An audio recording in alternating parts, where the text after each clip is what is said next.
Assalamualaikum warahmatullahi wabarakatuh. Oke, di video sekarang saya mau berbagi pengalaman gimana rasanya takut sholat berjamaah di masjid ketika itu gitu ya. Terus juga di sini saya nggak hanya berbagi pengalaman doang, tapi juga mau ngasih tahu gimana caranya biar sembuh dari itu. Karena saya juga tahu bahwa di antara kalian pernah mengalami hal serupa seperti ini. Nah, kayak gitu ya. Kayak jadi gini loh, kita sebagai kaum cemas itu kan hanya butuh ketenangan jiwa dan pikiran nih. Terus gimana caranya mau tenang? Sedangkan kita aja udah takut masuk ke masjid gitu. Padahal kita tahu bahwa feel yang pertama kali kita rasakan ketika beres sholat adalah ketenangan gitu ya. Nah kayak gitu. Kayak jadi di sini saya berhasil survive sendiri dengan 4 cara yang saya pakai gitu ya. Kalau misalkan kamu punya banyak cara di sini ya bagus, tinggal nambahin cara atau tinggal ngoreksi caranya. Kalau misalkan kamu mau ngikutin cara ini ya nggak apa-apa, boleh-boleh aja. Toh saya juga sembuh dengan pakai cara ini gitu ya. Mudah-mudahan video ini bermanfaat buat kalian gitu ya. Oke, jadi sebelum saya kasih tahu gimana pengalamannya, terus sebelum kasih tahu caranya, saya juga nggak lupa ya di sini, nggak lupa selalu doain semoga kabar sehat, kabar baik buat kalian, semoga sehat selalu, semoga dijauhkan dari semua penyakit, dijauhkan dari perasaan was-was, dijauhkan dari cemas berlebih, juga dijauhkan dari 1000 sensasi dan selalu didekatkan dengan pintu rezekinya gitu ya. Amin. Kayak jadi kayak gini loh. Ini kan kalau kalau nggak asar ya maghrib gitu ya. Kumat tuh kalau nggak asar ya maghrib. Nah itu saya kena maghrib nih. Jadi waktu mau sholat maghrib itu kan ya pokoknya saya udah siap-siap di rumah nih. Terus saya pergi ke masjid kan buat sholat maghrib. Nah mulailah sholat maghrib. Baru juga Allahu Akbar ya. Itu kaki udah dingin, tangan udah tremor, badan udah goyang, pikiran udah kacau. Pokoknya perasaan mau jatuh, perasaan mau pingsan tuh keluar semua di situ ya. Terus seketika saya jadi nggak husu gitu ya, jadi pengen cepet-cepet beres, pengen cepet-cepet balik ke rumah gitu ya. Dan akhirnya beres kan sholat, terus setelah salam itu saya cepet-cepet balik ke rumah, cabut ke rumah gitu ya. Nah sampai rumah saya mikir ini kenapa tiba-tiba kayak gitu ya, saya kan panik ya. Biasanya nggak kayak gitu, biasanya nyaman, tenang, kalau sholat di masjid itu tenang gitu ya. Tapi waktu itu, waktu sholat maghrib itu enggak gitu, jadi gimana gitu ya, pokoknya kalang kabut gitu ya, belit pikiran tuh udah takut kemana-mana gitu ya. Tapi saya nggak sadar bahwa itu cuma sensasi doang gitu ya. Nah terus akhirnya sholat isya, terus nemuin hari besok sholat subuh, sholat zuhur itu masih ke masjid. Nah saya nemuin sholat asar itu saya udah nggak sanggup lagi pergi ke masjid ya, karena takut banget, takutnya tuh takut ketika sholat asar tuh takut benar-benar jatuh, takut benar-benar pingsan gitu, terus takut dilihat banyak orang kalau saya itu aneh gitu. Pokoknya takutnya tuh udah aneh banget gitu ya. Nah akhirnya di situ saya memutusin buat sholat di rumah gitu ya.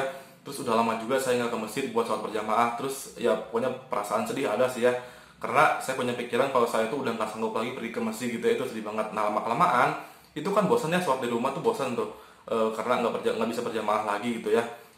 Nah itu saya baru mikir ya, bosannya itu karena ini, bosannya itu karena kenapa ketika sholat di masjid gini loh, kenapa kumatnya tuh ketika sholat di masjid sedangkan di rumah tuh nggak ada gitu. Terus bosannya tuh kenapa ketika kumat saya nggak jatuh-jatuh dan nggak pingsan-pingsan. Nah di situ kan saya mikir ya, berarti ini ada yang salah nih, ada yang diperbaiki gitu ya. Dan akhirnya saya nemuin 4 cara ini gitu. Nah mungkin kamu udah nggak sabar dengan cara ini ya, mudah-mudahan bermanfaat juga buat kamu gitu ya. Cara ini tuh nggak bisa digunain dengan sehari 2 hari atau misalkan ya pokoknya nggak cepat gitu ya, harus jadi kebiasaan gitu baru kamu ngerasain sembuh. Nah kayak gitu ya. Kayak jadi kayak gini, cara yang pertama ketika saya sholat di rumah itu, doa pertama yang saya minta itu pengen kembali lagi ke kayak dulu gitu ya. Jadi bisa sholat di masjid dengan tenang, bisa berjamaah lagi gitu, bisa nggak ada perasaan was-was, nggak ada perasaan cemas, jadi bisa tenang dan nyaman gitu ya.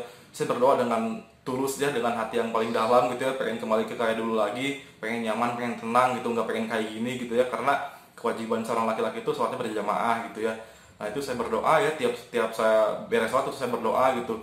Terus juga coba kamu cobain deh ini ya, insya Allah kalau misalnya kamu berdoa buat kebaikan gitu, itu insya Allah selalu dilancarkan gitu ya. Saya juga ngerasain itu gitu ya. Dan alhamdulillah ketika saya sholat di masjid itu lebih tenang dari sebelumnya gitu, itu alhamdulillah banget gitu ya.